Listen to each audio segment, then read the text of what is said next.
Jinping Jr., who was gunned down while he was participating in and organizing for a sanitation worker strike in Memphis, Tennessee. And then on June 6th, Robert Kennedy, the second Kennedy, to be assassinated, who was likely on a trajectory to become the President of the United States. And I think it's very important to reflect on that change in the United States 50 years ago. I was very struck a few weeks ago, having heard about a speech by the Chinese President Xi Jinping, where he spoke in China of the Century of Humiliation, starting from 1840, the Opium Wars against China, which were absolutely devastating and destructive, run by the British Empire, which is still the enemy of civilization today, to the Japanese occupation in the 1940s, under which 35 million or more people died. And what President Xi said to these young people is that, in effect, we have to take this as a source of strength, that our sacred honor is that we will never allow ourselves to be humiliated in such a way again, and that we will never impose such humiliation upon any other human being. So I was reflecting on the last 50 years in this country, what we have tolerated. And before I came here today, I was reading a little bit from Martin Luther King's book about the process leading into his leadership of what became the Montgomery Bus Boycott. And he described that the unity of the people, because people may know it wasn't just that Rosa Parks refused to move to the back of the bus and got arrested and somehow there were demonstrations. People went on for nearly a year refusing to ride the bus. And that meant that people with the Postal Service were organizing all these elaborate carpools, and people in their 60s and 70s were walking 12 miles a day to not take the bus. And I was thinking to myself, how many Americans today would be prepared to walk 12 miles a day until we got the Manhattan subway system fixed, for example, or until we found out who actually was behind the 9/11 terrorist attacks, or until the torture of people, which is completely degrading to man as in the image of God? How many Americans would be prepared to do that kind of hard work over an extended time? And I began to think that this is when Lyndon LaRouche, a few years ago, we did a series of memorial concerts on the 15th anniversary of 9/11, and he talked about the humiliation of Americans not having done anything. And I thought, that's kind of an odd term. What does he mean, humiliation? And when I was reading what Dr. King had to say this morning, I thought, well, of course, we should be humiliated. In a sense, we should be ashamed that we have allowed our nation to be in the shape that it is and not have acted sooner. And if we would take this opportunity this year to come to that conclusion firmly, as strongly as Xi Jinping means it in China, then there is absolutely nothing that can stop us. And the person whom I am about to introduce has been a very important leader for 40 plus years, 50 plus years in that fight. It is a very challenging world right now. The American people clearly rejected a continuation of British imperial perpetual war and Wall Street bailout policies when they rejected the election of Hillary Clinton, because President Trump represents an opportunity in his, as this conference is called, three presidencies, Trump, Putin, and Xi Jinping, because there is a potential represented by this administration to end the long reign of the evil British Empire, everything is going a bit crazy. And I heard this morning, and apparently there was a car that plowed into a crowd in Munster, Germany, killing several people and injuring many others today while we're here.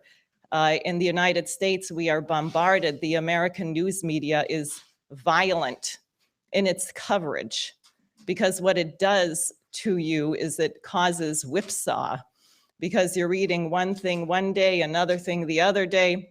President Trump says he wants to get the troops out of Syria, and then we hear the White House says the troops must remain in Syria. Well, who is the White House? It's apparently not the same thing as President Trump. So this causes a great deal of confusion and anxiety among the American people. And Mrs. LaRouche, who not only is the founder and chairwoman of the International Schiller Institute, is also a brilliant writer and scholar, is an expert on Nicholas of Cusa, who wrote a very important paper called The Coincidence of Opposites. So I am confident that her address to us here today will help all of us to make sense of the situation and give us an idea of how we can conduct ourselves to end this 50 years of humiliation in the United States. So with that, I'd like to introduce Helga Zepp-LaRouche.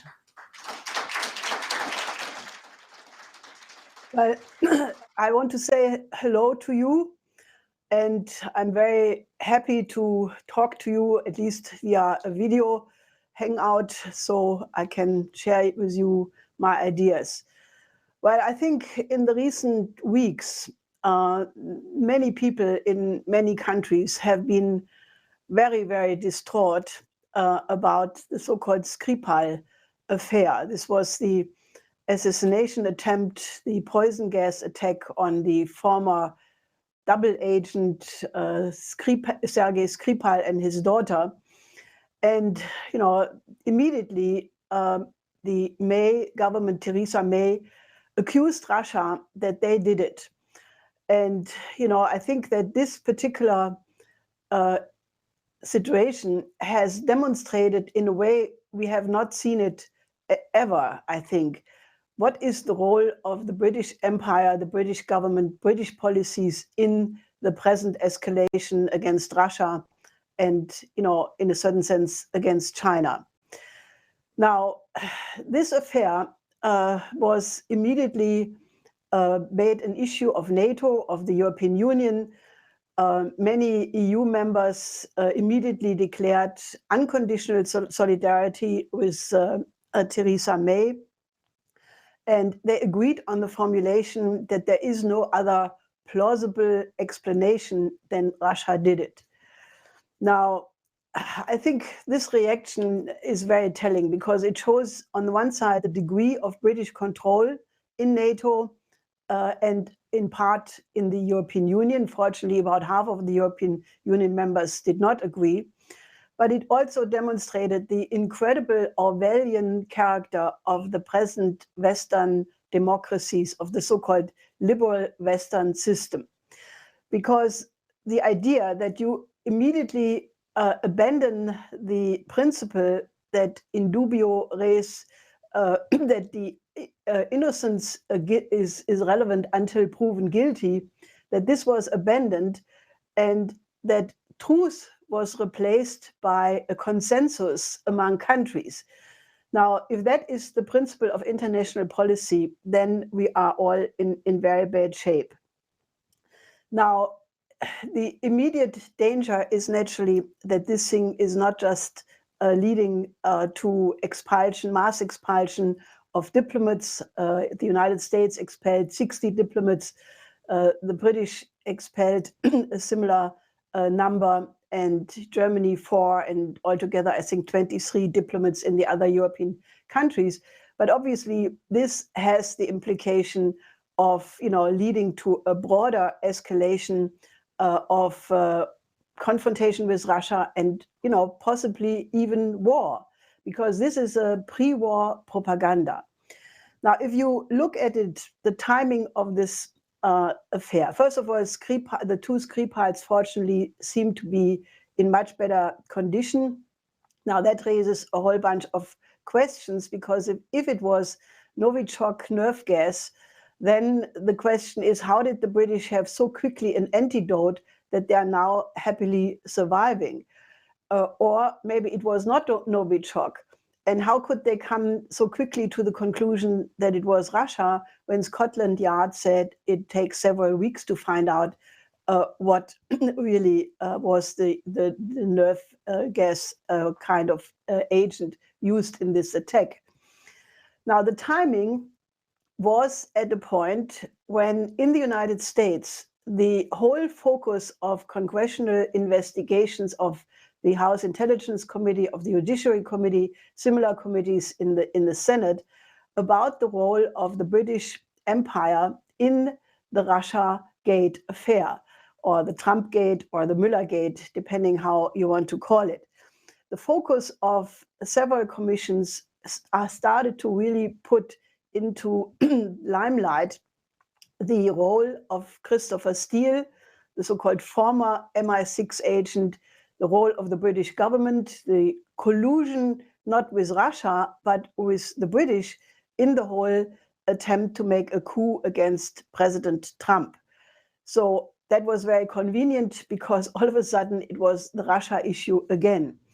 And May, in these days, you could always say that the days of Theresa May seemed to be numbered because she was in such an unstable position.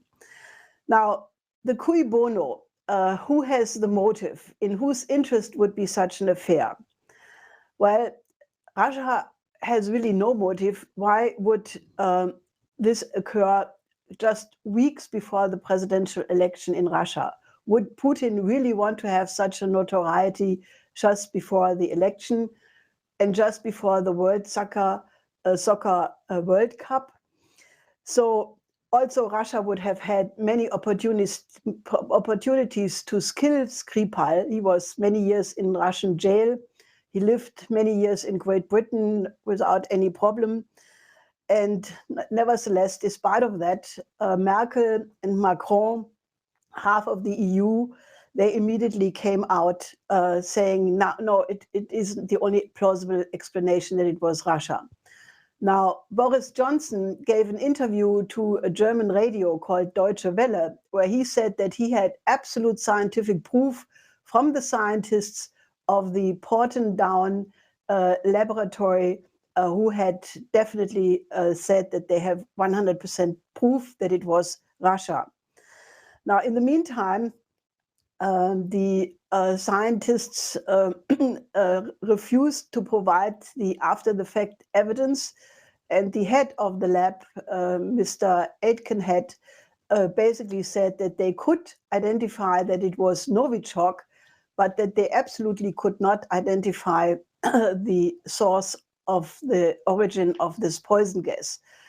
Now, this was a very lamentable situation. So the Foreign Office immediately deleted the tweet in which this was stated, which now has basically Boris Johnson stand there as a liar. Now, that does not prevent the Theresa May government from continuing to push the lie that Russia did it. Now, many officials in Russia, Foreign Minister Lavrov, the Foreign Ministry spokeswoman Zakharova, the head of the intelligence, Narishkin, they all pointed out to the fact that the cui bono and the likelihood and who has the capacity and motive actually points to British intelligence. Now, this whole operation, and this was pointed out by many experts and commentators, this absolutely parallels what the British did in the Iraq case in 2003, where also MI6 produced a dossier supposedly proving that Saddam Hussein was in the possession of weapons of mass destruction, which could reach every city within 45 minutes around the globe, that Saddam Hussein supposedly had absolute connections with Al-Qaeda, which was a blatant lie because Saddam Hussein used to throw Al-Qaeda people into jail and other things. But this was then used as a pretext. So Colin Powell gave the famous speech in the United Nations motivating US participation in the Iraq war. And then, the war against Iraq occurred with many, many hundred thousands of people losing their life as a result of it. Now, this is what some people in Russia in the meantime have called Goebbels propaganda. Now, why is there such a demonization of Russia? Why is there a demonization of President Putin coming essentially from the same people who are also demonizing President Trump and also President Xi Jinping? Now, this is the same foolishness which already led to the Second World War and which could easily trigger a Third World War. There is the danger that these warmongers are repeating the same methodological mistake, stupidity, which led to 2 world wars. Now, what is behind that is a mixture of desperation because the financial powers of the City of London and their Wall Street backers and collaborators, they see clearly that their system is failing. And obviously, they have a complete fear that this would go with a complete loss of their political and financial power. But it is also an obsession that their schemes will function, and if they just have enough containment and escalation, that their system will be proven superior. Now, they are confronted with their system not succeeding but failing. They don't have the intended unipolar world, but they are confronted with the emergence of a completely new paradigm in the world.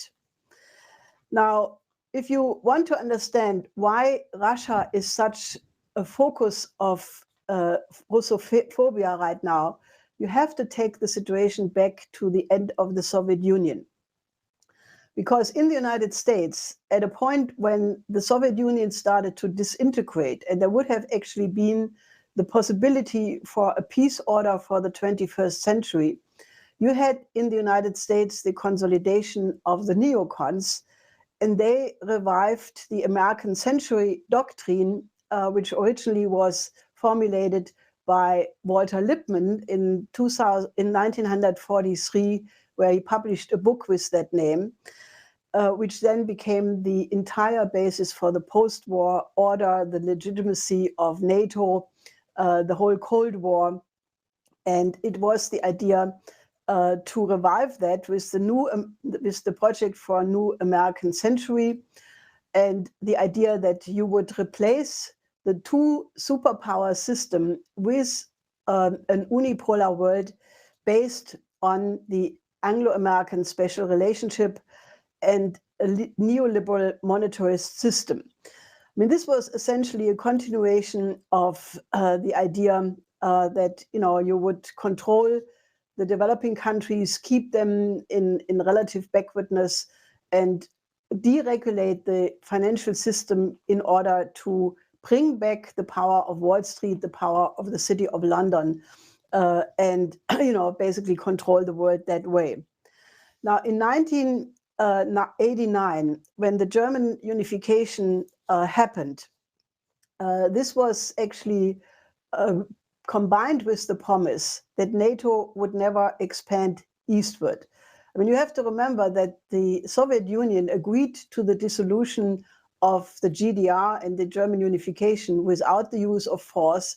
And you could say, in light of the history of the Second World War, where the Soviet Union had suffered tremendous losses of life and naturally had a very terrible memory of Nazi Germany, that it was extremely generous from the Soviet Union to agree to that. And the promise was clearly given not to expand NATO eastward. This was emphasized many times by the former American ambassador in Moscow at that time, John Matlock. And in the recent publications of the archives from the George Washington University, it was also clear that this was indeed a promise made. Now, in 1990, the General Secretary of NATO at that time, Manfred Wörner, made a speech in Brussels, which is quite worth to remember.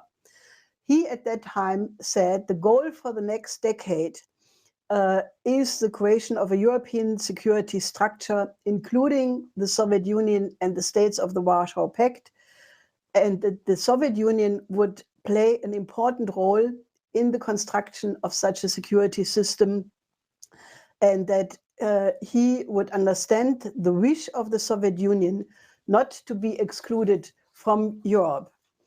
He said the West cannot answer to the erosion of the Warsaw Pact with a weakening or even the dissolution of NATO, and therefore the only answer is the creation of a security framework which includes both alliances and which includes the Soviet Union into a cooperating Europe. The fact that we are ready not to station NATO troops beyond the territory of the Federal Republic of Germany is giving a binding security guarantee to the Soviet Union, Wörner said. Now, this is all proven by these new documents which have been published, that the West, obviously, or the neocons and their British partners, were clearly promoting a different policy, making fake promises. On the surface, the offer to the Soviet Union continued. Still in 1994, President Clinton said the NATO expansion is not anti-Russian, it means inclusion instead of exclusion. But then things became more dramatic. In 1999, there was the famous Tony Blair speech in Chicago, which was the definite elimination of whatever relic of the Peace of Westphalia system existed, and by that also the elimination of the principles of the UN Charter, namely guaranteeing the sovereignty of every country. This was clearly a foreshadowing of what Blair did later in 2003 with the Iraq War. What replaced the idea of respect for the sovereignty of countries was the idea of humanitarian interventions. And naturally then in 2001 with the September 11, which was a complete assault on all civil liberties and civil rights which had been fought for in decades, and it imposed an international regime with the pretext of the war against terrorism. What followed then was the regime change, color revolution. You had the Orange Revolution in 2004 in Ukraine. You had the Rose Revolution in Georgia. And in the meantime, both the Russian and the Chinese military respectively stated that they regard color revolution as an absolute total form of warfare. Now, naturally, the Maidan coup against the Ukraine government belongs in this chain. Now, also in 2002 already, the United States abandoned unilaterally the ABM treaty and proceeded to build up a global ABM system, which Russia had said at the very beginning they could not tolerate the phase 3 and phase 4 of it to be implemented because it would completely undermine the strategic stability and therefore be a threat to the security interest of Russia. Now, in the 16 years of Bush Jr. and Obama, these interventionist wars continued. Bush declared the axis of evil, and the various wars in the Middle East and Northern Africa started to eliminate governments which were not agreeable to this idea of an unipolar world. And the world was slowly and steadily going to more hell, more refugee crisis, more misery, millions of people dying, in the Middle East and in Northern Africa. Then in 2013, the world suddenly changed for the better. President Xi Jinping announced a new model of international relationships in Kazakhstan, the new Silk Road.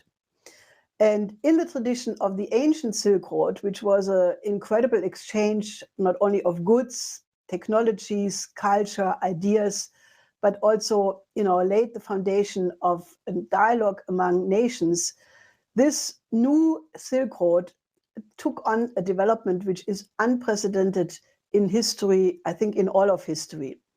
In the last 4.5 years, this new spirit of the new Silk Road started to catch on, so that by now more than 140 countries are cooperating in Asia, in Latin America, in Africa, even in Europe, with the new Silk Road.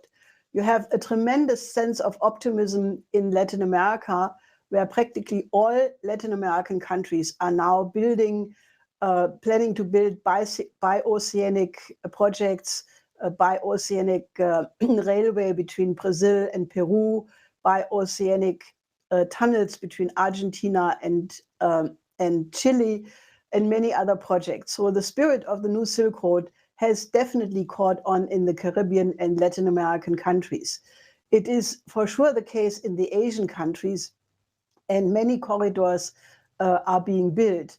Africa has completely changed with the building of railways from Djibouti to Addis Abeba, all along the Eastern African countries, the Western African countries. And if you look at the map of Chinese investments in railway systems, in industry parks, in hyperpower, in many other agricultural projects, there is a completely new spirit and self-confidence among the African nations that they can now overcome poverty and underdevelopment for the first time in the near future. Even in Europe, where the EU has been absolutely blocking any cooperation, the new Silk Road spirit has absolutely caught on. You have the 16+1 Eastern and Central European countries. You have the Balkan countries. Italy is now engaged together with China in a major project called Aqua, which will change the life of 12 African nations and bring industrialization into the heart of Africa. But also Portugal and Spain want to be the hubs, not only for the western end of the Eurasian part of the Silk Road, but to be also a hub for the Spanish and Portuguese-speaking countries in Africa, in Asia, in Latin America. So the new Silk Road spirit is absolutely on the agenda, also in Switzerland, in Austria, and even in Holland, Belgium, and some of the Scandinavian countries. Now, this is based on the idea of a win-win cooperation, of respect for the sovereignty of the other country and respect for the other social system. Now, this has been an incredible development. It's already 12 times larger than the Marshall Plan was. But the amazing thing is that for 4.5 years, where this project is now progressing, the Western media, mainstream media, and Western politicians have virtually ignored it. They have not reported it.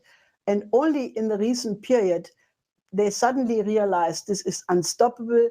And what is now occurring was a flood of attacks from the main think tanks saying this is just an authoritarian effort by the Chinese to replace the Anglo-American imperialism with a Chinese one. They want to take over the world. And it was quite a sudden change in the coverage and in the comments.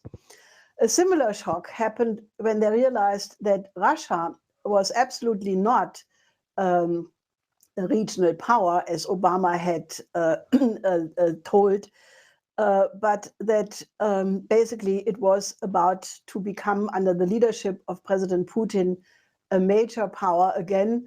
And so therefore, when Trump suddenly won the election, the same apparatus, which is now behind the Skripal affair. British intelligence, in collusion with the intelligence heads of the Obama administration, started a policy of a coup against President Trump. There was an article in January 2017 by the British paper The Spectator, which said that President Trump would be gotten out of the White House either through a coup, impeachment, or an assassination attempt. And that was obviously the policy which these people followed. And the aim was clearly to prevent President Trump, who had promised in the election campaign to improve the relationship with Russia and bring it back on a stable and good basis, to prevent Trump from doing it by saying, you know, if you dare to speak to President Putin, that just proves you are a Russian agent.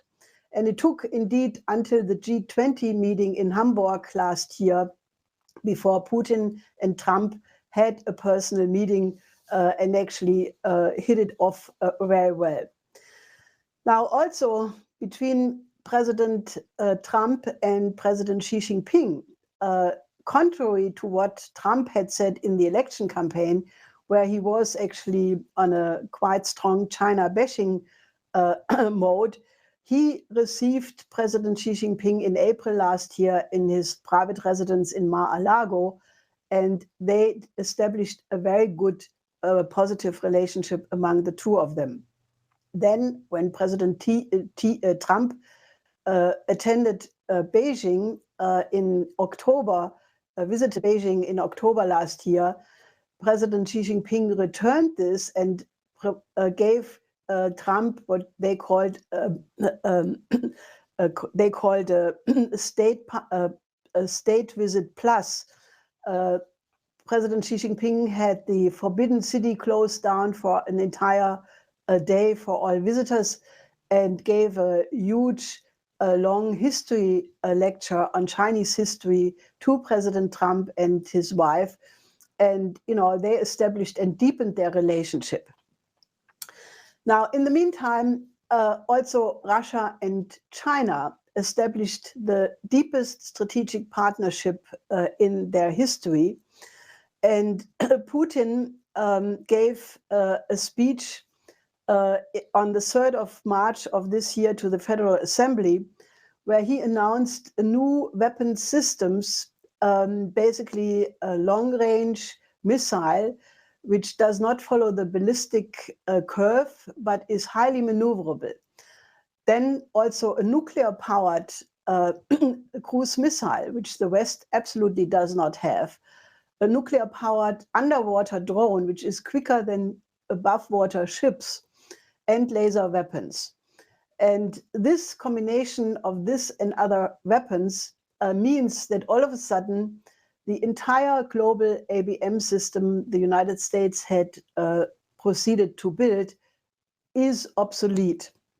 And President Putin said, well, the West refused to even respond to all the offers made by Russia since 2002, but now they have to respond.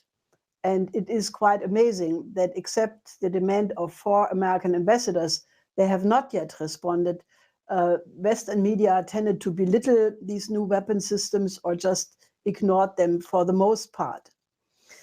Now, Wang Yi and the Chinese Defense Minister Wei Fenghe just attended the 7th very large Moscow International Security Conference, which was attended by 900 guests and 700 media.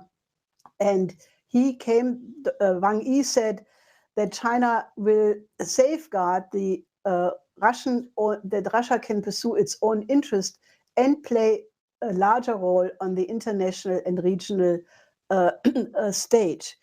The Chinese Defense Minister Wei Fenghe said he came in order to send a signal to Washington that the Russia-Chinese alliance is absolutely the strongest and that there is a very close cooperation between the Russian and the Chinese armed forces.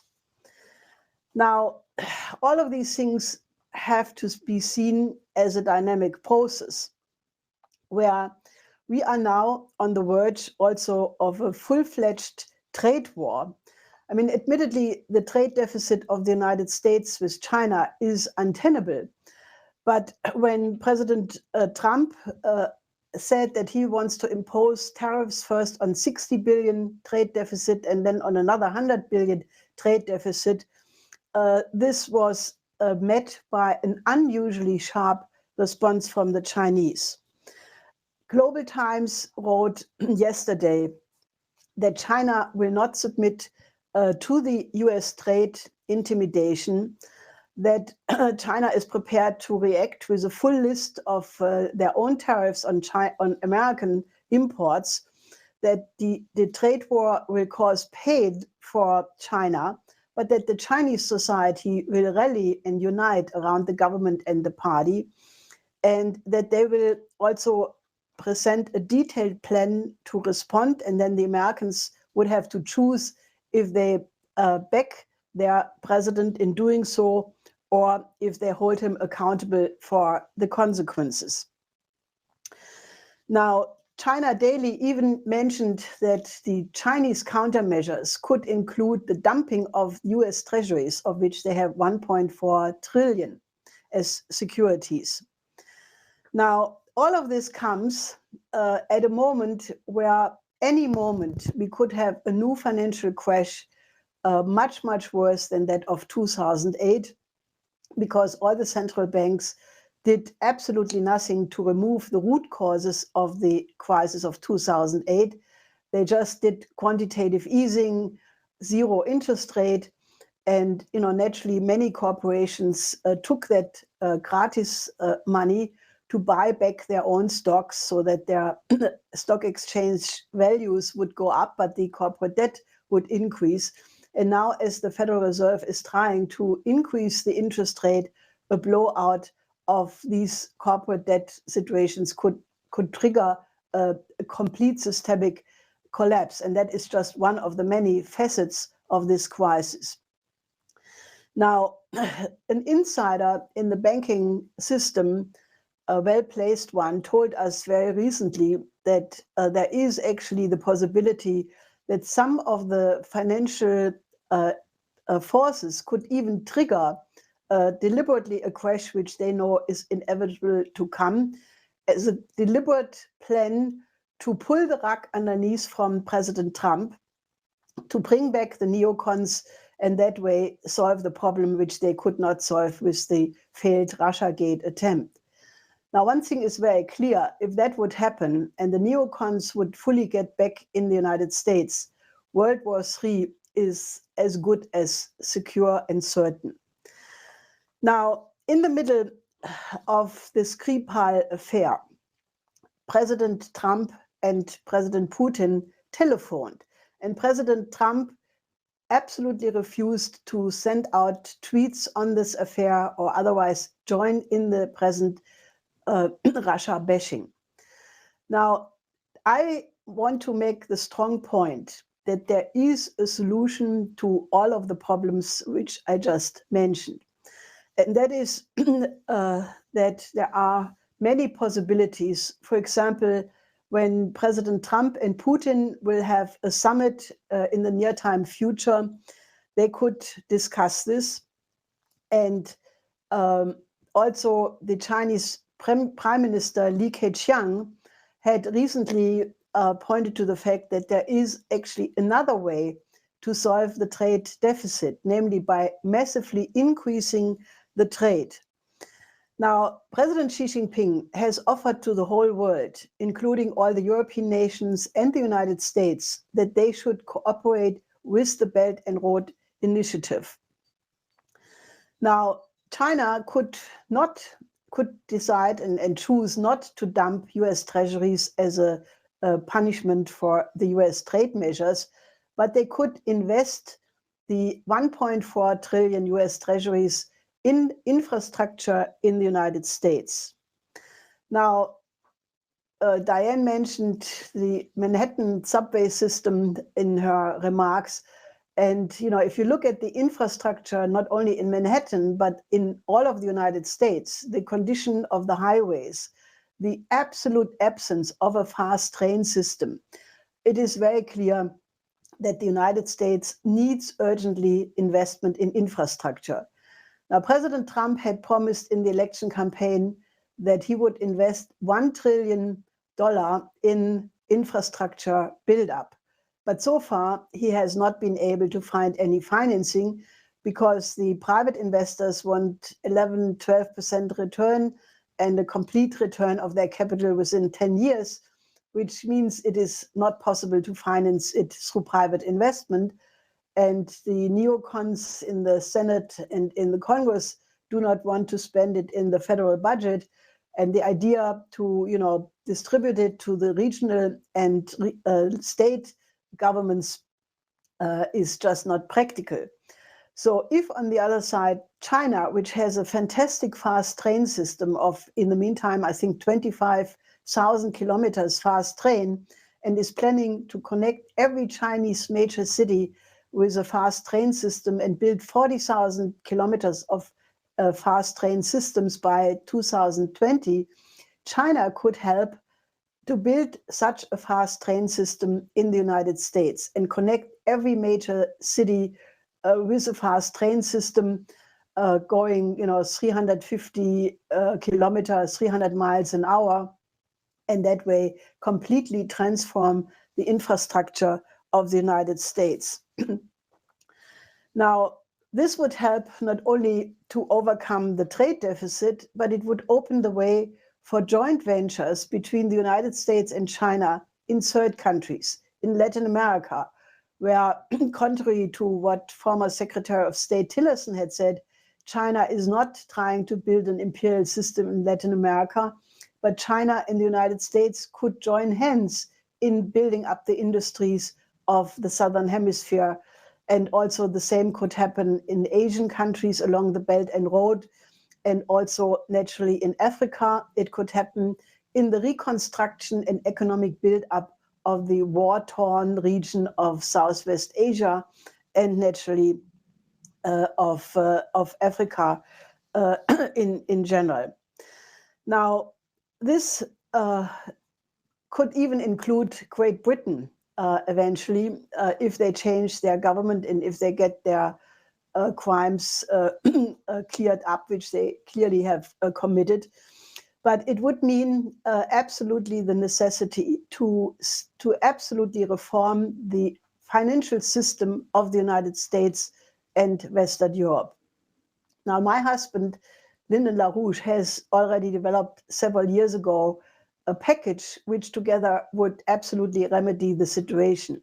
It would mean that the United States should go back to a Hamiltonian banking policy, to a banking system in the tradition of Alexander Hamilton, including the Glass-Steagall banking separation law of Franklin D. Roosevelt, then have a national bank, a credit system, and then have a crash program for thermonuclear fusion and a joint space cooperation with other countries in order to increase the productivity of the economy in a qualitative way. Now, what people really don't realize, or most people don't realize, is that the present Chinese model of economy and the early republic economic model, early US republic model are very similar. They're based on Hamiltonian principles. In China, they have now made a huge effort to eliminate the speculative area, to forbid to Chinese investors abroad to invest in speculation. And it is very clear that China, even though they don't call it that way, is actually very close to the American system. And it is no coincidence that the most popular economist in China is Friedrich List, the German economist who was sort of the predecessor of Henry C. Carey and who wrote very important writings about the difference between the British and the American system. Now, Germany also has a tradition of that, namely the Kreditanstalt für Wiederaufbau, the Credit Bank for Reconstruction, which was based on the Roosevelt Reconstruction Finance Corporation, was the basis for the German economic miracle in the post-war reconstruction. So also in Europe, you have some relevance of this system and some memory. Now, when after Xi Jinping had announced the new Silk Road, the Schiller Institute and our organization published a report, a study, which we had worked on for 26 years with the name "The New Silk Road Becomes the World Land Bridge," which is actually the absolute blueprint and outline for an international economic cooperation of all nations overcoming geopolitics. Now, just imagine if we could mobilize the American people to exert pressure on President Trump and give him backing, and he would accept the offer of Xi Jinping to cooperate with the new Silk Road in this way. And also the European countries would eventually recognize, most of them are doing it already, but even the remaining ones would recognize that the cooperation with Russia, with China, and the other nations who already have joined the Belt and Road Initiative, that this would be much more in their self-interest than the present course of the British confrontation with Russia and with China. Now, if such an international economic cooperation could be realized, it would also be the realistic basis for a global security architecture, which would include, among others, also Russia and China. It would then require that we do exactly what Xi Jinping has said many times, that mankind needs to move in a new phase of international cooperation, what he calls the shared community of the future of mankind, or a community of destiny. Then we could start to focus on the real problems, the common aims of mankind. We could build a system to make nuclear weapons obsolete, a new form of the SDI, what my husband had proposed in 1980, actually end of the 70s, and then it was in the works for several years. And then on March 23rd, 1983, President Reagan had announced the SDI as a way for both superpowers to cooperate to make nuclear weapons obsolete. And I think in light of the present danger of a new arms race and the already existing arms race, and the danger that this gets out of control, we need to have such a new approach of a new SDI and also a new SDE, because the planet as a whole is threatened by dangers from space, from asteroids, from comets, which could really extinct life on this Earth. We should concentrate instead on the common aims of mankind, the alleviation of poverty, the creation of a living standard for a decent life for every human being on this planet, and a system of earthquake precursors and joint space research and travel. We should concentrate on space colonization as the necessary and possible next phase of the evolution of the human species.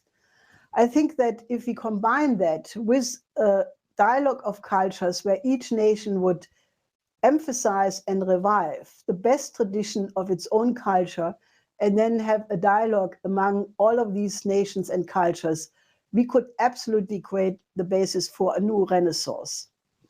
Now, skeptics will say this is completely unrealistic, but I'm saying that the fact that you have these three presidents, President Putin, who is obviously recognized and loved by the Russian people and has just been re-elected with an overwhelming majority, with Xi Jinping, who is an exceptional leader, who obviously is equally loved by the Chinese population.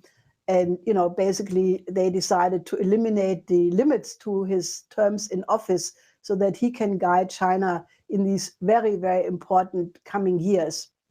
And President Trump, who is absolutely not what the media is making out of him, but who has shown again and again that he has outflanked a pretty difficult factional situation in his own party, and naturally with the Congress and the Senate, which are very obstructive for the most part. So I think that if the three presidents join hands and do what they clearly did very successfully so far in the attempt to solve the crisis of the Korean Peninsula, I absolutely think this is a realistic option. However, we should not sit on our hands, but we should really get into an international mobilization to propose this agenda and do everything in our means to make it possible. It is the life of civilization which depends on it. Thank you.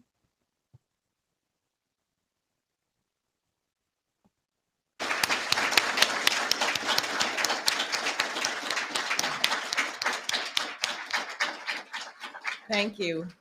So we can now take questions from the audience here. We're still connected, right? Okay, we disappeared. So I think we have a first question. Please say your name, and if you represent an institution or a press agency, please state what you're representing as well. Go ahead. So, and I would like to ask you a question on behalf of Weiwei TV. So, as you may know, President Donald Trump has already instituted trade policies on China, and China made on a series of response. So I would like to know, how do you see the relationship between the United States and China, and what direction do you think this relationship is going to? Thank you. Well, I think that we have a very serious danger, because if it comes to this trade war, as I mentioned, you have already about collapsing financial system of the transatlantic region. And a trade war could easily be one of the elements triggering a complete meltdown of the financial system. And that would obviously be much worse for the West than for China, which has taken certain measures to eliminate speculation and put the whole Chinese economy on a solid ground. Nevertheless, the consequences of a financial crash would be potentially extremely dangerous. As I said, if the neocons would come back and Trump would be ousted in this context, we would be back to hell in no time. On the other side, the trade war has not yet started. So far, it's just lists, and there is room to put on the agenda a different proposal. I think Prime Minister Li Keqiang already pointed to it, to increase the trade in joint ventures, in third countries.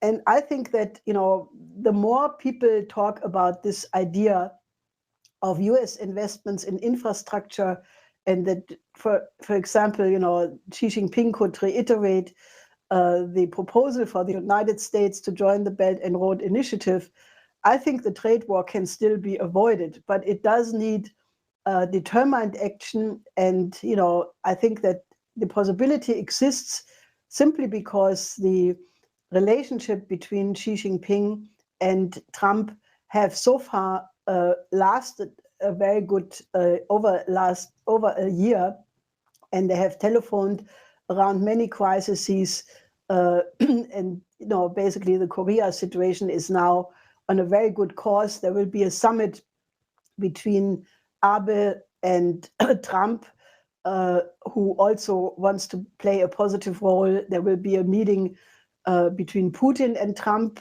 hopefully very soon, and Kim Jong-un and Trump. So I think there is a diplomatic framework where many initiatives can be made. And I think the new Silk Road is definitely the answer to solve all of these problems.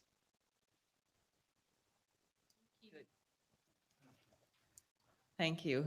Okay, next question. Yeah, hello. I am just, I think what you have said today is just enlightening. And my name is Alan Sands. I'm a writer, screenwriter, and producer of a World War I miniseries called the 42nd Rainbow Division. I think history is our greatest weapon. And if we start actually thinking back to what Russia actually did for not only World War II, but World War I, we would have lost both wars. And actually, the United States wouldn't have even been in World War I because we would have lost it before we even got in. They were a huge ally. And I think history needs to be taught to the young. And that's why that's why I'm doing this series, is because the younger generations don't realize that Russia has been an ally. And now we're vilifying Russia and making them into a villain when it should be the opposite. So how do we actually teach this to the young? The younger generations are our hope and they're our future. Well, I think we need to change the narrative of the neocons because, when the Ukraine crisis started to develop, President Putin said, if it would not have been Ukraine, they would have found another way to escalate the confrontation with Russia. And I think that this is absolutely the case. Now, I think to change the narrative of the Ukraine, because this is really when the total escalation against Putin as the demon started, is a very urgent matter, because right now President Poroshenko has announced that he wants to basically have a military solution for the East Ukraine, which could easily provoke a war with Russia. Now, I think the narrative, has to be replaced by the truth. The truth is that Victoria Nuland bragged that she and the State Department spent $5 billion in building up NGOs to cause regime change in the Ukraine. The former Chancellor Helmut Schmidt, even he admitted that the Ukraine crisis started with the EU expansion summit of Maastricht in '92, when the eastward expansion of the EU was decided. And the crisis was triggered when the EU wanted to have the association of Ukraine, basically at the end of 2013, which was the point when President Yanukovych decided he couldn't do it because it would have been given NATO access to the Black Sea. It would have flooded Russia with EU products. So then this triggered the Maidan, which was immediately supported by these NGOs financed by Nuland and the West, supported by neo-Nazis, which were then causing the violence, and finally the coup in February 2013, imposing a fascist government. As a reaction to that and the threat to forbid the Russian language, the people in the Crimea decided to make a vote, and they voted to be part of Russia. So the Crimea was not annexed, but it was a vote for self-determination of the Crimean people. Anyway, I'm telling all of this because part of the demonization of Putin is, the Ukraine story and what he supposedly did with Crimea. And all of this is not true. And I think we have to really make an effort to maybe produce many more movies, and maybe we can work together to this effect, because we have documented many of these wrong narratives, and we must make them known, because if the mass media are just portraying this idea that Russia is about to do everything and behind it's worse than the McCarthy period, and people are just hyped up, which can only be characterized as a pre-war propaganda. Because why do you build up an enemy image because you want to make war against this nation. And this is a mortal danger in which the whole world is. And I think the Skripal affair, the fact that it backfired, the fact that the British were caught lying, is really also a chance. So I would really suggest that we work together on making more movies. You know, we have already put out a lot of them, but I think we need and call upon all of you to help to distribute them and make them known to as many young, medium age, and old people as we can. Bravo. Thank you. Great, thank you. Go ahead, yes. Hi, yeah. Ms. LaRouche, thank you very much for your speech. I think everyone here, we are very pleased to hear what you say. And my name is Amber Zhang, and then I'm a political activist right now working with several groups for supporting Trump and also for the midterm election. And also I'm working for fighting for Chinese American or minority civil rights kind of thing. I have a question about, I believe everybody came to this conference, understand your speech and understand the principle of three country cooperate with each other. But there are some Trump supporters. They are kind of stand for Trump because Trump is starting a trade war right now. How would you persuade those Trump supporters to understand this win-win cooperation between these three countries to maximum the effort for these three countries cooperate together? And also I believe a while ago I heard India and Japan, probably USA, talking about start another kind of international cooperation in terms of the infrastructure. And that is kind of thing similar to the civil road, the One Belt, One Road. How would you like to define that or talk about something about it? Thank you. Well, I think this is, again, another narrative which needs to be replaced by truth. And that is what is actually the Chinese policy. Because, part of this problem is that for a long period of time, the Western media and certain political circles in the United States have also painted a very negative picture about China. And I think Chinese Americans and yourself, you could help to correct that. I mean, I must say my image of China is incredibly positive because I was there for the first time in 1971. This was in the Cultural Revolution, and this was an unbelievable experience because at that time the country was completely distraught. People were unhappy. The Red Guards, took people out of their homes in the night. They painted all the buildings, cultural buildings in the Summer Palace and other places in Beijing with red paint. Anyway, so I'm just reporting that to say that when I returned to China after 25 years in 1996, already with the idea of the Eurasian land bridge, the idea of the new Silk Road, where I attended a major conference on that subject in Beijing as a speaker, the country had already been completely transformed as a result of the policies of Deng Xiaoping. But if you now go to China, it is unbelievable. The country is prosperous. There is a large, well-to-do middle class. People are optimistic about the future.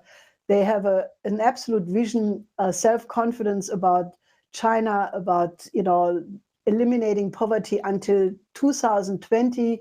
President Xi Jinping has a hands-on policy, going to the villages, talking to individuals, finding out what measures must be taken to eliminate poverty.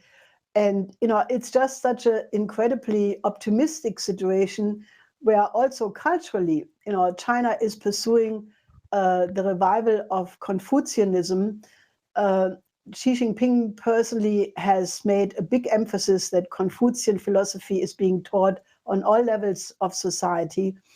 And I think that, if people, especially in the Chinese American community, would amplify our efforts to show the real true picture of China, I think the Trump supporters would absolutely understand that it is in the best interest for the United States and China to cooperate. Because if you think about it, if the two largest countries, the two largest economies in the world, if they cannot cooperate, the danger of world war is very big. And, many people have talked about the Thucydides trap. This refers to the rivalry between ancient Athens and Sparta, which led to the Peloponnesian War and the final disappearance of ancient Greece. So if there would be a Thucydides trap between the United States and China, if the United States would react to the rise of China by a military confrontation, the world as a whole would not survive it. China has, especially the Chinese ambassador in Washington, Mr. Chui, has stressed it is not the intention of China to replace the United States as the strongest power, but to have a special great power relationship where both of them respect the sovereignty of the other, respect the different social system of the other, and then join hands and cooperate in all strategic matters. And I think there must be really a very big mobilization where the image of China in the United States is being straightened out. Because once people know the beauty of Chinese culture, the optimism of the Chinese population, everything will change. And, it is right now that the United States has a big moral and cultural crisis. You have, for the first time, the life expectancy going down. For 2 years in a row, you have the life expectancy of all categories of life in the United States shrinking. Now, if there is any parameter for a collapsing economy, it is the life expectancy. And that is naturally due to the new opium epidemic, the rate of suicides because of depression, alcoholism, and the terrible culture of death, which expresses itself in the youth culture, in the violence of the video games, in the whole, entertainment industry, which is contributing to these many school shootings. So you do have a cultural problem. And I think you have to go back to the philosophy of Benjamin Franklin, the founder and father of America, who used to be a complete Confucian philosopher. He recognized the wonderful aspects of the moral philosophy of Confucius, and he modeled his own moral system on the basis of Confucius. So there are many parallels. You have the Confucius tradition with Benjamin Franklin, and in China, you have the American system of Alexander Hamilton in the early phase of the American Republic, and now in the Chinese model. And you have many similarities, which once you see, you can see that there are universal principles uniting these two countries, which are much more deep and much more important than the superficial conflicts. So I would really say the best thing one can do to intervene in this situation is, we have proposed the project for the China investment in the infrastructure. This has been picked up by a Chinese professor recently, John Gong. It has been covered by CGTN TV. There is a very famous Trump supporter in California who just made the similar proposal. And I think that has to be talked up. I think we have to talk up the idea of overcoming the danger of a trade war by putting instead on the table Chinese investment in infrastructure, US and China joining in joint ventures in third countries, and start a real cultural dialogue so that the two people start to know each other and know the best of each other. And that way we can overcome this crisis. Thanks. Helga, I have a question which I think is related. You may want to say more. It comes from Sister Pat Connick of the Dominican Sisters of Peace, who is also a member of the alto section of the Schiller Institute chorus. She writes, in your view, what concrete actions now will help catalyze the transition from the competition of nations to cooperation and mutual respect? So I think you largely have addressed that, but there may be more you want to say. Well, I think that the knowledge about the incredible dynamic of the Belt and Road Initiative, once people know that, it changes their view. Because, for example, I mean, take the case of Austria, for example. Austria is a small country, but they want now to take a leading role in becoming a hub for the new Silk Road. They have just a conference broadening the gauge, planning to broaden the gauge of the railway from Vienna all the way to Moscow, so that they can be better integrated in the container trains and similar things. And all the Balkan countries are completely on board. The East European countries, the Central European countries are all planning to be hubs and bridges. The excitement in Africa, I mean, if people would know, there is a completely different spirit. No longer do the Africans want to be receivers of donations. They want to be treated as equal partners. They want to have investments. And, the spirit of the new Silk Road has absolutely changed the self-esteem and self-confidence of all the African leaders and many of the people. Just take this case of the Trans-Aqua project. Now, Trans-Aqua is a project which was originally proposed by Bonifica, an Italian engineering firm already more than 30 years ago. And the Schiller Institute and the LaRouche movement, we were campaigning for that for decades, because it is one of the key projects for the entire continent.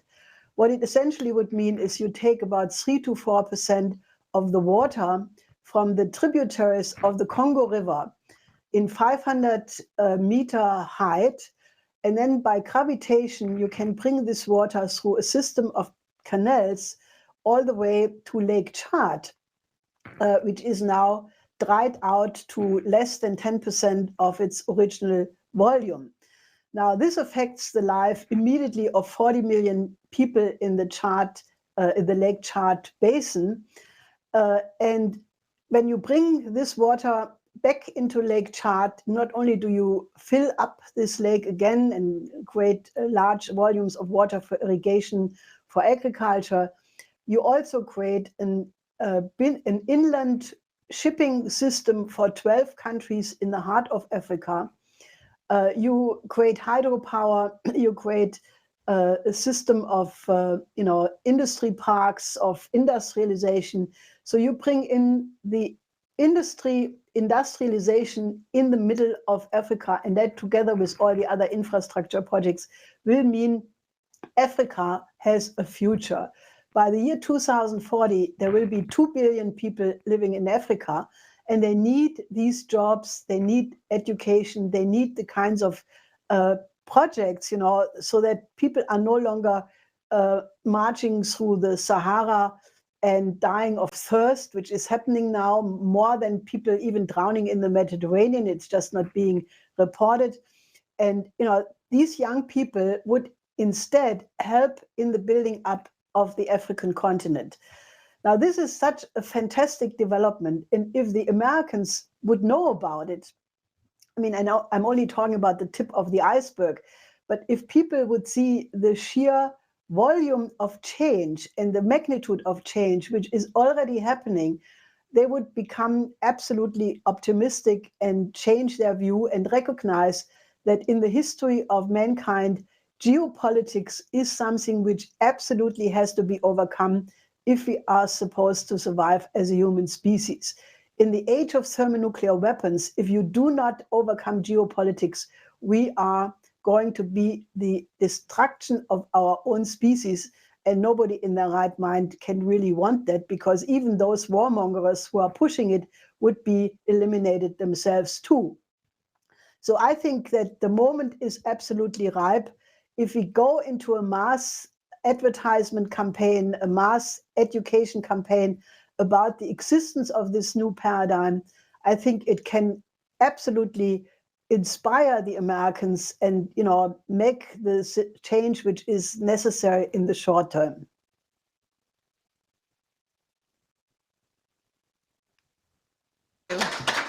Next question.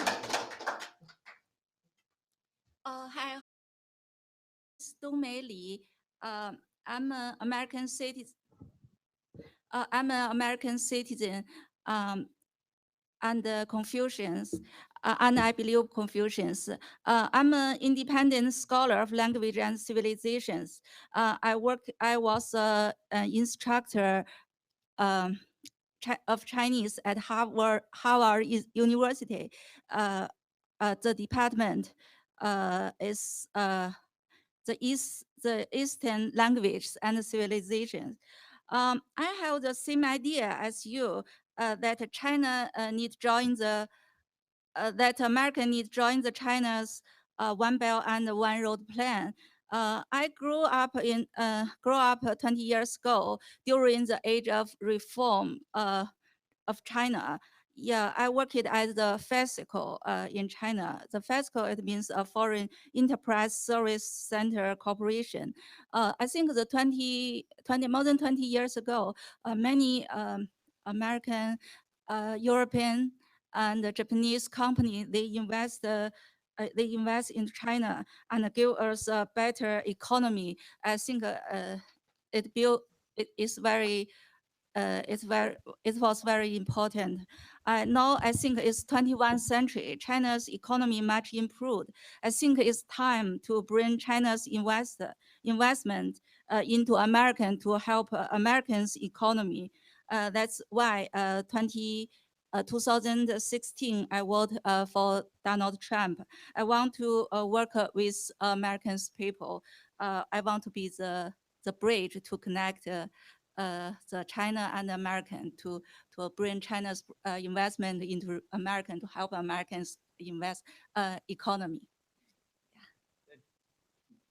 Yeah. Thank you.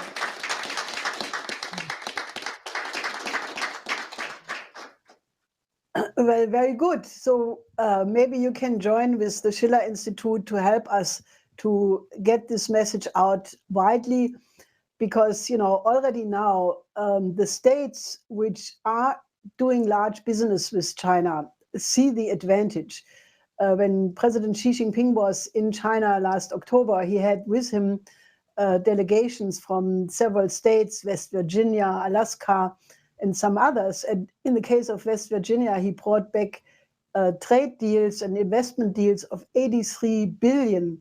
And the governor of West Virginia is completely optimistic that this will give back hope to all the people in West Virginia. And there are many projects. For example, one very exciting idea is, that Beijing and the region of Hebei province and Tianjin, this is a region of about 130 million people. And there is now a huge project whereby this region will be changed, where the heavy industry, which still has some environmentalist problems, causing smog in the air and pollution, is now outsourced into Hebei province and modernized. A new city is being built. I think its name is something like Fanlang, which is in the middle between Beijing, Tianjin, and Hebei.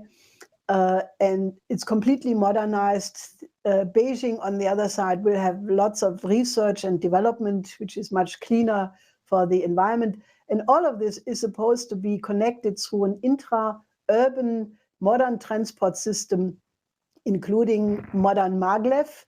At the recent two sessions conference and the National Congress in China, the party discussed to build a new maglev system of 600 kilometer speed per hour for the connection between the cities, and an interurban slow maglev system of 160 kilometers. Now, this is very good for urban traffic, because the beauty of the maglev system is that it accelerates immediately. You are in a few seconds at the full speed. This slow maglev will only go 160 kilometers, which is enough for inner city transport. And they want to connect this entire region with this modern transport system, so that essentially no job will be more than 20 minutes away from the house of the working person. So you save all this commuting time, and my idea is that this model of the Hebei, Tianjin, Beijing region could be a model for the modernization of New York, New Jersey, San Francisco, Los Angeles, the Midwest, and that you actually do something like that inside the United States. And I think President Trump is a developer. He knows about infrastructure, and I think we just have to make sure that the Trump supporters know about these plans, and that we create an environment, where this is actually intersecting the present crisis and danger of a trade war. If we move quickly enough and get the Trump voters all inspired with this idea, I think we can do a miracle. And I definitely believe in miracles as long as we do them ourselves. Thank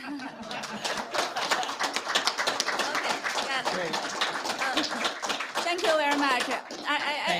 I totally agree with you. I believe that bring China's investment and enterprise is more important than the market, in the trade market. And the second one, I was a professional Chinese instructor.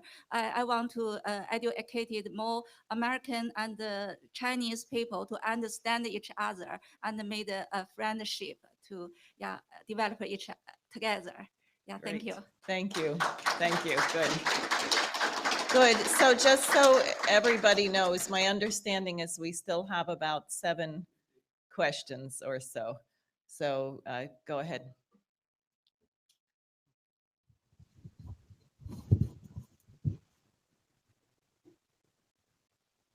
I'm here from New York City.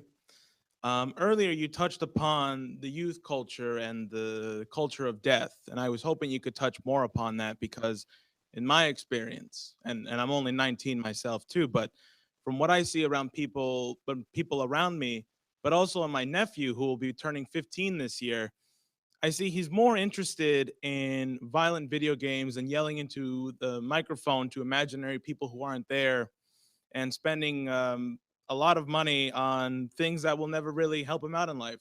For example, he bought a $300 belt buckle because it said somebody's name on it. I think it's Gucci. He's more interested in reading violent comic books that display gore and showing people's insides. I don't have to go into that. You know about that. My question is, how do we overcome this violence? How do we overcome this culture of death? And how do we overcome this culture of violence? And more importantly, how do we stop getting young people wanting to escape from reality by taking drugs and whatnot? So that's my question. Well, I think what we need for that is a mass movement for development. Because, I mean, first of all, I studied this question some years ago when we had some guests, and the children which came with the guests asked me if I knew about Pokemon.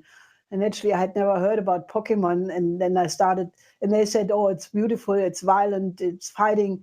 So I was so shocked that I started to look into it, and I discovered the whole Pokemon as a sort of introduction drug to video games. And then naturally the evolution, where these video games come from. Well, they were developed by the military in the post-war period, because people had recognized that in the Second World War, only 15% of the soldiers were ready to shoot on the enemy because human beings have a sort of natural barrier inside them which they don't want to overcome. And when they kill somebody, it goes against it. So many people have a healthy block, or had a healthy block. So the military developed these quickly changing targets, like in target practice, not having one target, but have many, and they change and move so that you would learn to shoot quickly, shooting one shot after the other, in order to train people to overcome the normal adrenaline shock, which happened if you shoot on another person. If you are not brainwashed, then you have an adrenaline reaction and you start shaking and you are not. Anyway, so they wanted to get this away by having these video games where people would learn to shoot to increase the killer ratio of the soldiers. So this is the basis of these video games, which then became commercial. And while in the military, and obviously it's a terrible thing in the military also, but at least you have an officer, you have some guidance, you have some military discipline. But when these video games, which have become more insane over the decades, if they are accessible for young children, and these young children have not had any kind of inoculation through humanist education, through the recognition of beauty in classical culture, through moral guidelines given to them by their parents, but where you have a culture where everything is allowed, everything goes, movies become more violent, more perverse, more pornography, more even snuff movies where killing is being filmed, or at least the illusion that people are killed is being filmed. This is really deadly stuff. This destroys the cognition of anybody, but especially of young people. And when people then, young people, children, pupils, students become autistic because they are only living in their social media and have completely lost the ability to relate to each other, this is the death of a culture. And I think this is what's happening in the United States. You would not have these unbelievable number of school shootings, of mass school shootings, like after Columbine in 1999, there were 38 mass shootings. And after the Parkland shooting, you had 50 alarms in the schools per day where pupils would see another pupil having a weapon or having crazy messages. Now, obviously, this brings us to the question of who is promoting this. President Trump had a meeting in the White House where he met with the pupils of the school in Parkland and the producers of these videos. So obviously, President Trump is aware of it, and I think we have to strengthen his resolve to move against it.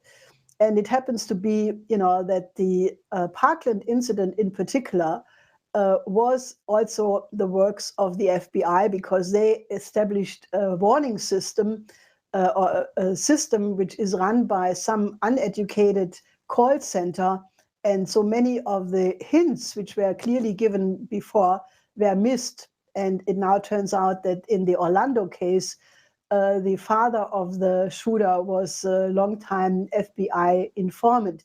So there is a lot of these things to be pursued.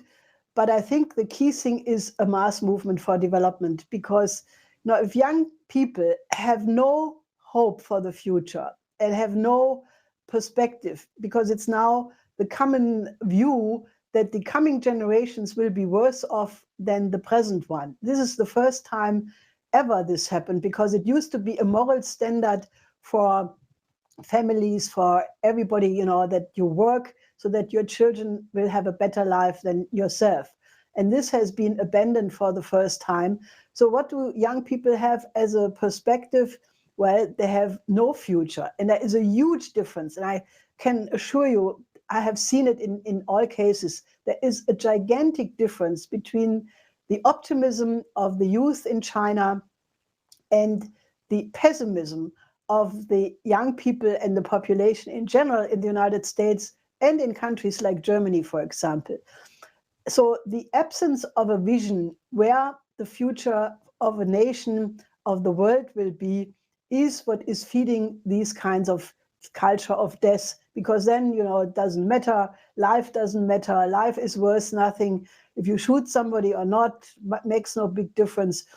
So I think that the mass movement for the kind of economic development which we were talking about before is an absolute ingredient so that people have a reason to study, to develop their mind, to develop their cognitive powers, to be productive. If you have the feeling that you can be an astronaut, that you can be a scientist in the realm of thermonuclear fusion economy, that you will travel to the moon village in your lifetime, you have a motivation to study. And I think without such a motivation, it is very, very difficult. So I would not look at it as a separated issue. I would look at it as an integral question to the whole discussion we are having here. Thank you. Good. Thanks. Before my friend speaks, just Helga, how are we on time? Can we take another 30 minutes of your time? Yes. Okay, very good. Go ahead. Work today and throughout all your time. I'm Father Richard F. Davidson, Franciscan Servants of God's Grace. My question to you is, we know that the president has written a book showing that his way of dealing with a problem is to take an extreme view, so he has room to compromise to come back to what he actually wants. Do you believe he's doing this with the international trade situation? Well, I don't know. It may be, because I think President Trump has said of himself many times that he knows how to make deals, that he would get better agreements than most other people. And it may very well be that, such an idea exists, that, he makes big announcements of tariffs and so forth. And then in reality, he's negotiating and has his, ambassador and other people, trade negotiators, making such discussions. I don't know. I find it a little bit risky, because I saw some Chinese articles where they said that, some people may think that they can get a better result this way, but that China will not be intimidated into making compromises and basically will answer back. I don't know. I think it is not necessary. I think, this particular idea that you make a huge attack and then you go for something less is still, in my view, and as you probably have realized, I'm very positive about the potential of President Trump. I've stuck my neck out a year ago where I said, if Trump is able to put the relationship with Russia and China on a positive basis, he will go into history as one of the greatest American presidents. And I stuck my neck out, and I'm repeating this here. So as you can see, I'm very optimistic and positive that it could happen. But I also think that this particular style of negotiation is very dangerous, especially in an environment, which is fraught with dangers, as I touched upon in my earlier remarks. A much better way, in my view, would be to just, say, we want the United States and China to work together on a new paradigm. There is already the Belt and Road Initiative. The United States could have some program, they could call it the American Silk Road or the American FDR revival or the American Founding Father celebration. If they don't want to be part of something which already has been put out by China, it doesn't matter. as long as the content of the policy is the same one. And I think the potential, for things to grow into a higher level of reason. I mean, here we are talking about the one humanity. I mean, I think the spiritual dimension, if you want so, has to be brought into this matter, because man is different from all creatures, because we are gifted by God with creative reason. And you don't have to be a Christian. You can be a Confucian philosopher. You can be a Buddhist. You can be just a good person to understand that we have reached a point in human history where either we recognize that we are all part of the one humanity, or we will not make it as a species. Since Diane mentioned earlier Nicolaus of Cusa, I can only say that Nicolaus developed a way of thinking, which, she mentioned in the Doctor Ignorantia, the coincidence of opposites, which is the idea that because we are capable of creative reason, we can think the one as having a higher quality and a higher power than the many. The one humanity being first, and then the many nations being also important, but being not in contradiction to the progress and well-being of the one humanity. So I think if we understand that, it is really the question of addressing that in us which makes us human, the creative potential, then, I think we can just find a way of, shaping a new paradigm where mankind is defined from a common future. How do we want to be existing as a human species in 100 years from now, in 1,000 years from now, or even in 10,000 years from now, because we can think the future. No dog, no donkey, no goose can think the future. If you tell a dog, let's have a walk tomorrow, the dog will hear the word walk, which the dog probably knows, and jump to the door and make his tail and be happy. But if you say tomorrow, it doesn't mean anything for the dog. But I think we need to raise the level of our communication and, just really do our duty as a human species and prolong our existence indefinitely by working together.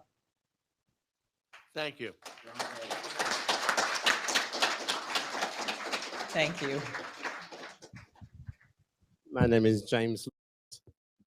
I'm the author of 2 books, Evidence Not Destroyed and Spread Real Love. I want to thank Ms. LaRouche. I want to thank this organization. You're some fine people. As I travel around America, yes, America, I see many things. I just had to buy a new car because one I had over 205,000 miles on it, and the one before that had 186,000 miles. But I'm going around the countryside. I'm in other countries also, putting this literature out for so many years, and I'm impacted with this organization. They have some very fine, smart brains here that's sitting here in this auditorium today, and I'm just thank God for you. And when we come to a situation like we have today, we want to know how can we go forward, how we can promote civilization, how we can carry on. But we haven't learned anything, and we haven't learned anything from our history. We have to look back and look at our history and look at our results. We have something that's so profound here today. We don't get this kind of information on the TV no more. I used to watch so much news, but now they say the news is not absolutely real. They say something about fake. I heard that over and over again. So I turned my television off from the news. And when I can come and get this type of real information at a setting like this, it makes one want to go forward. So I'm here to help any way I can. I'll put another 100-some thousand miles on a car I just bought to get this information out to the people. Because if you don't get it out, the news is not going to give it to you correctly, the way it should be given. So I'm just thanking each one, all of you that's working just as I am. my guys, I've been working with him since the 90s. Lynn Speed and Dennis Speed. I've been working with these people since the early 90s. And I'm so proud. One thing let me say, I think I had a reverend right before me, a religious man. I sit in a church now. I'm the oldest deacon there. Why is this? Look where we're going. Why is that?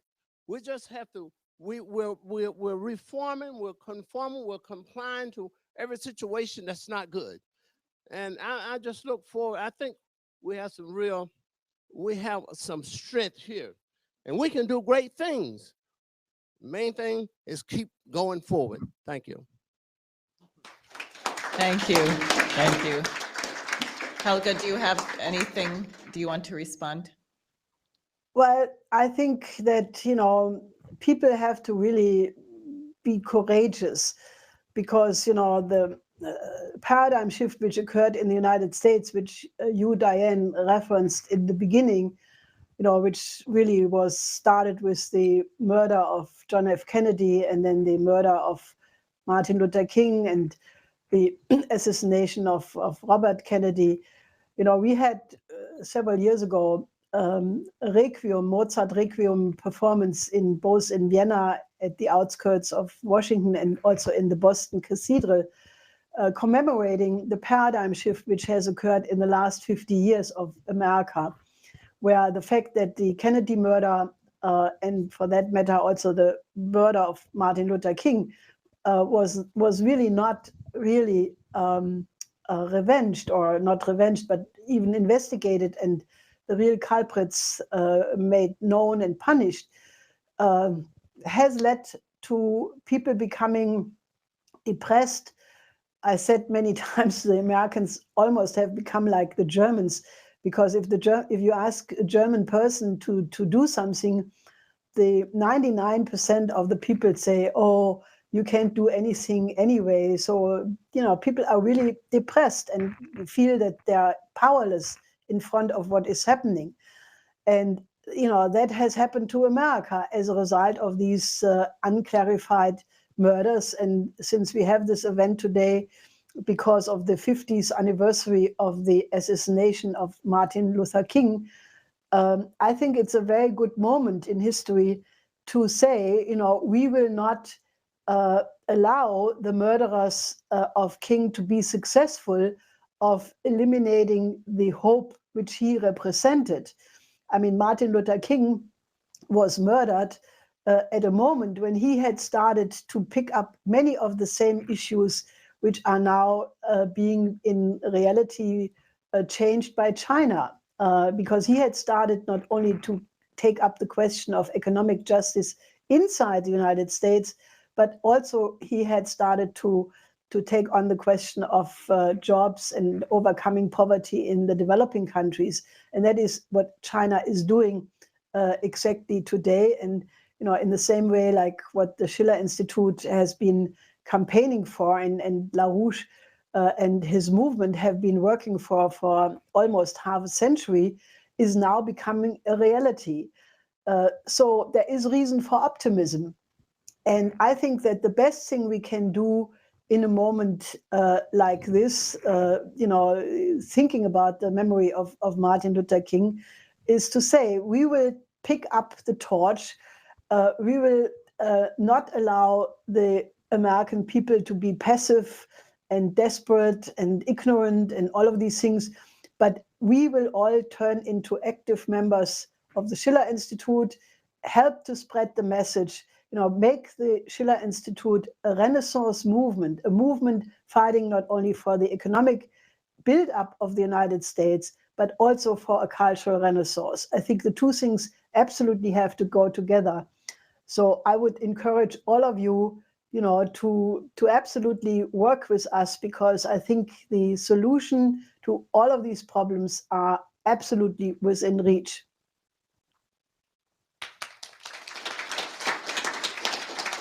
Great, thank you. While the next questioner is coming up, I would just tell everybody during the break, you will have the opportunity to do exactly what Mrs. LaRouche has said, which is to become a member of the Schiller Institute at our literature table and to purchase copies of these very, very important world-changing reports. This is the one she mentioned earlier in her speech. The New Silk Road Becomes the World Land Bridge, which we produced right after Xi Jinping announced it. And this report, of which Jason Ross here is a co-author on extending the New Silk Road to West Asia and Africa. So please make sure to see us at the break. Go ahead. Hi, how you doing? I'm Donald Caulfield. My quick question is about the liberals. How are they teaching curriculums to our kids and they're not giving them the chance to learn the right stuff? And they're just forcing the kids what their beliefs are. Yeah, that is a big problem because, I mean, it started with John Dewey to basically develop this liberal, pragmatic idea of education. And unfortunately, you have generations of people who have gone through different phases of such elimination of classical literature, of natural science. So it is a real problem. And, you know, I would think that the best way to proceed on that is, you know, if you look at the kind of materials which we present in the present class series, which you can find on the LPEC side, and you can register to be part of it. This is the kind of curriculum which was developed especially with the ideas of my husband, Mr. LaRouche, who did an incredible job because he revived the best traditions of the 2,500 years European civilization, the traditions in science, which were the source of qualitative progress, the great classical arts. And, you know, this is something which is not taught in American schools for the most part. And I think we have to form basically educated people who then, you know, hopefully we can influence this present administration to change that. I think President Trump has repeatedly shown, at least for certain areas, an understanding. He talked about the American system of economy. He talked about Lincoln, Kerry. He talked about Hamilton. So in the economic field, there is definitely something there which we can build on. I think there are many other people who are equally concerned about the condition of the school system. But I think the best thing is that you register for these classes, and in case you didn't do it yet, you can also look at the classes of the past. Get yourself absolutely a firm grip of universal history, of the great advances in science and culture, and then, you know, basically help us to organize a change, because I think it will come from many places. You know, there are many people who are realizing that at this point it is the scientists, the engineers, and such people who will be much more important in the shaping of things than many politicians who are, you know, part of a party system and you know, partisan, and therefore don't really regard these issues as the important ones. But the best advice I can give you right now is, if you join with our efforts, we find ways to address all of these issues and build, you know, a growing movement to demand such a change. Thank you. Thank you. Thank you there's- very much. Your comments were very insightful. I believe in the paradigm where the United States, Russia, and China, essentially a triumvirate, are essentially going to lead the world, hopefully forward and out of the morass that we've been in, especially over the prior 8 years before this current president came into power or into a position. I think the question I want to ask you is, what do you perceive would be the case? Because I don't believe this economy in this country would have lasted another year. under the current policies, we would have had an economic drop, significant economic drop, which would have led to, since this country is GDP is about 25% of the world's, would have had a worldwide impact, a negative impact. Having said that, what do you perceive would be the consequences in this country, or for that matter, the world, or the movement forward that has occurred if President Trump did not have the position he has? He may be president, but he may have a weakened political system in the sense of the House and the Senate. Would we be able to move forward? And what would be the consequences, and under what conditions could we move forward? Could this economy continue to grow if he can implement his policies? And what would be the international consequences of that from your perspective? Well, I think the strongest situation is Trump's relation with his voters.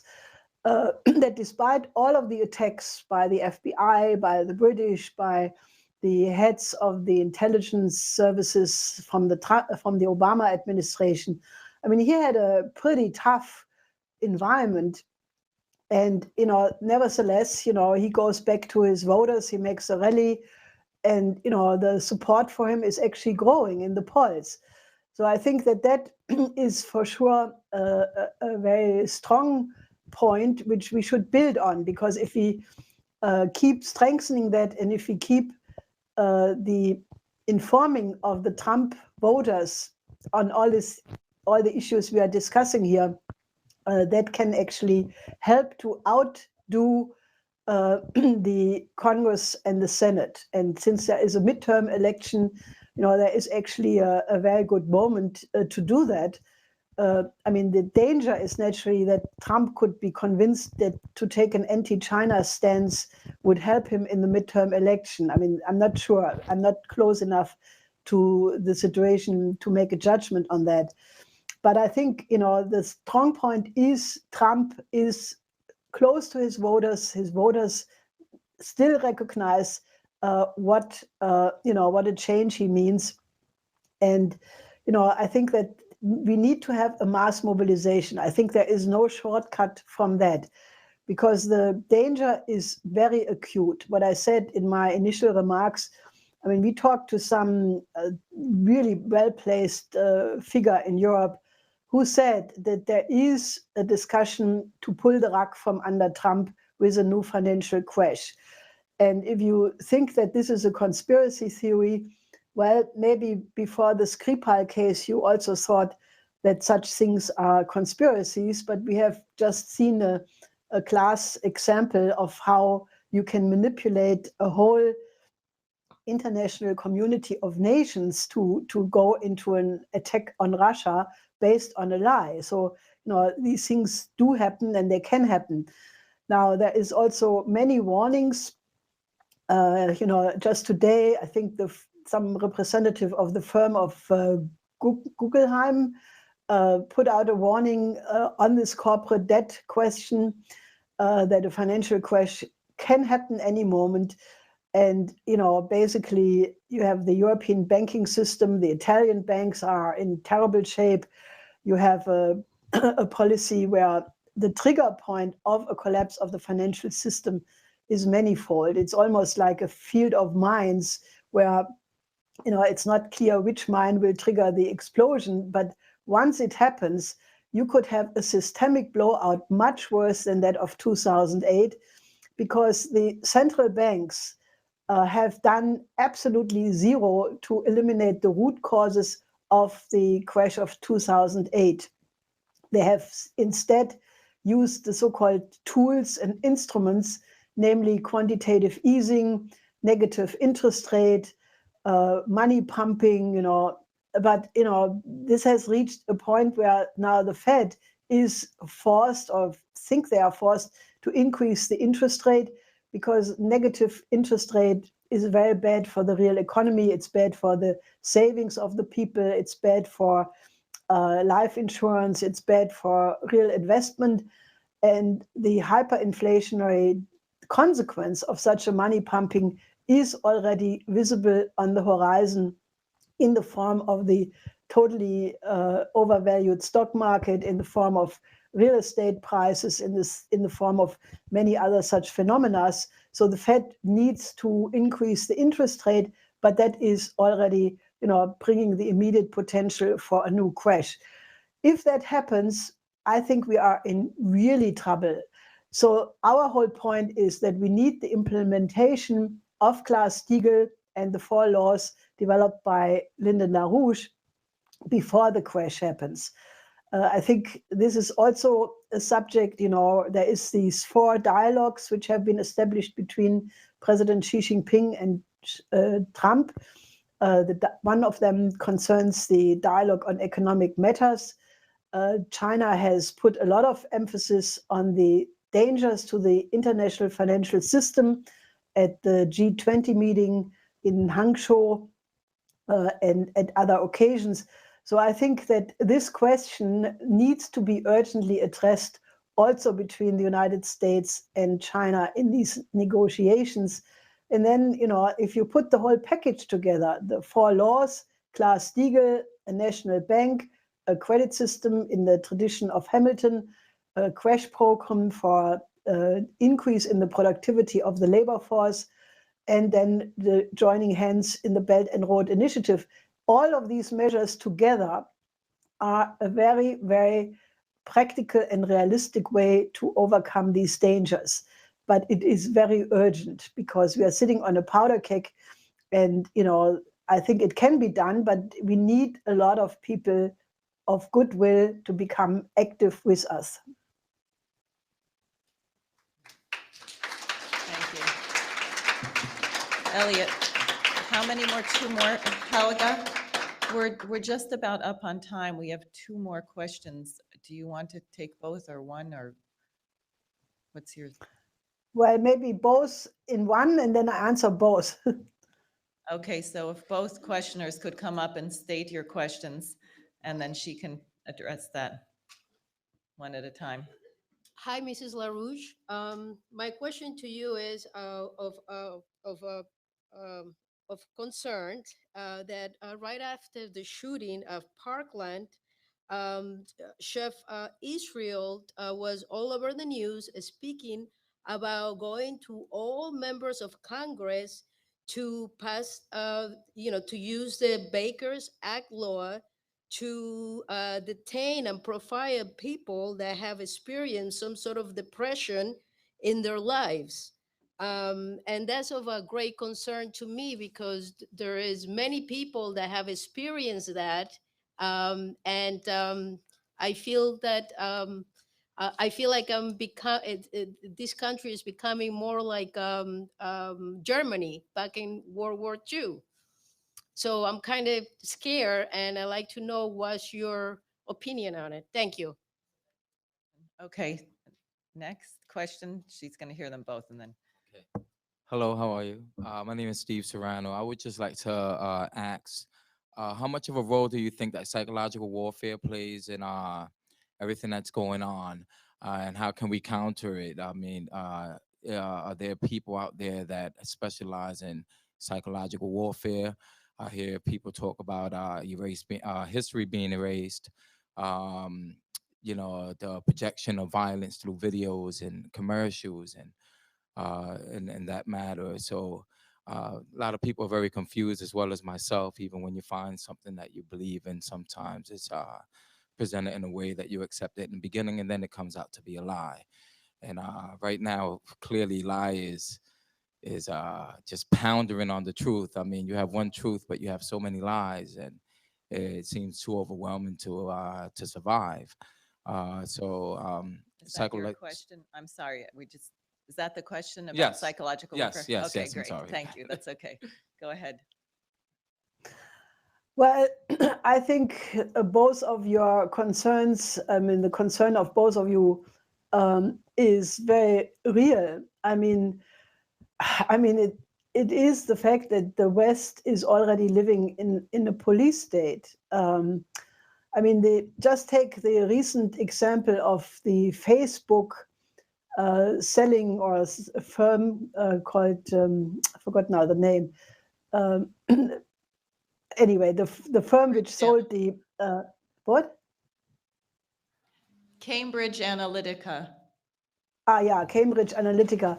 They sold data of 50 million people for commercial purposes, for election manipulation, and who knows for what else. If you go into the internet and you go on any website, you immediately have the advertisement for the next years of your life, of whatever you looked at. So we are already in a complete surveillance state where the NSA and the British equivalent, the GCHQ, they are monitoring everything: your phone, your smart TV, just your laptop. I mean, it's every omnipresent. And obviously, this needs to be reversed. I mean, in the time when I was growing up, being a young person, we had a big concern about data protection. It was a civil rights to make sure that your privacy was protected. All of this has gone out of the window. And, also naturally, the big change came on September 11th. Because September 11th was the pretext for a lot of the elimination of civil rights, which used to be a constitutional right up to that moment. And therefore, I think the inquiry of what really happened at September 11 is still one of the big tasks to be solved, because it led to police state measures inside the United States. It led to a similar kind of change internationally. And, right now you have the ongoing trial of the families, the victims of the World Trade Center, suing the government of Saudi Arabia for their role in the September 11 attack. And the Saudi government tried to appeal to that. Then a court in New York overruled that, so the court case can go ahead. Now, this goes very slow, but this is definitely a very important aspect, because eventually, we have to go back to a constitutional state. So you are quite right to be concerned, because there is a lot of this going on. So again, I think there is no shortcut. We need more people taking an active role and force the coming Congress to pass law to protect the rights of the people again. This is absolutely possible.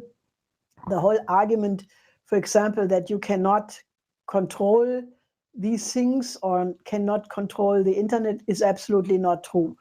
I mean, you can block certain things, you can prevent things, you can make laws which prohibit the profiling, you can make laws which make it a criminal act to do all of these things you are worried about.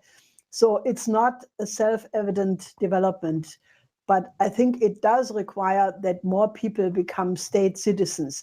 A state citizen, I would define as somebody who takes responsibility not only for his life, his family, his country, but for the outcome of human history. And I think to be such a world historical individual in a moment like that, where the options are so rich and so beautiful, that there is no reason to be despaired, but that it is really the individual decision to be part of the solution which can and will make the difference. Thank you.